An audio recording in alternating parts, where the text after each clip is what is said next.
Let's start. So on a scale of 1 to 10, how mentally stable do you think you are?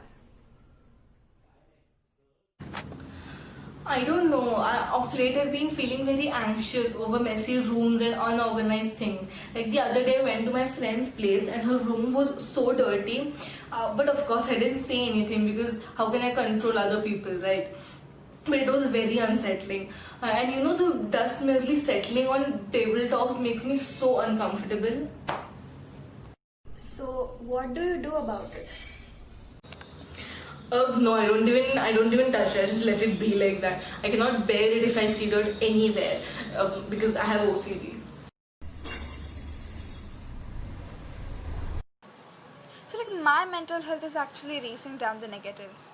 My dad, he promised me a trip to LA for a weekend and now he's getting cold feet saying that he's concerned about my safety. As if I cannot take care of myself. Like seriously, I'm going into depression right now. Like I'm so depressed. I mean, how can he even do this to me when he knows that small things like these hurt me so much and that I'm so sensitive? You know what? I think I'm going to be depressed for a while.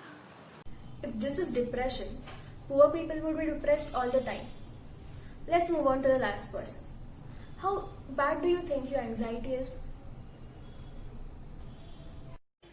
I've not been well recently. Like, I've been getting panic attacks, and like that day, my teacher just told me that I got less than 90%. Like, I was really shocked, But then she told me that that is not the case. But like, I got a panic attack for like 2 seconds, and it was so anxiously overwhelming, and it was really bad. And I think I've just got anxiety. Like, it's really been stressful. Okay, so tell me one thing, you all. Do you even know how casually you are throwing these terms when you don't even know what you would actually do if you had OCD? Also, people don't go on telling others they are depressed. Having a casual approach to a serious thing and not knowing how you are normalizing such a serious issue, you're confusing between common anxiousness and anxiety disorder. You should not. You might scared to touch things other people have touched, like doorknobs, or don't want to shake hands with others. You have extreme need for order and get stressed when objects are out of place. You have a compulsive habit of washing your hands over and over and obsessed checking repeatedly to make sure kitchen appliances are turned off, water taps are closed, or doors are locked when you leave. If you can control these thoughts or think about them logically, it's probably not OCD. Now turning to depression. The symptoms include trouble concentrating, remembering details, fatigue, headaches that won't go away, fluctuations in appetite, restlessness, feelings of guilt, worthlessness, helplessness, hopelessness and pessimism, insomnia or sleeping way too much, irritability and loss of interest in things once pleasurable, like hobbies. Most of us feel sad or lonely at times, but it is an extremely common reaction to a loss or a struggle. But it is not okay to regularize these feelings and term them as disorders.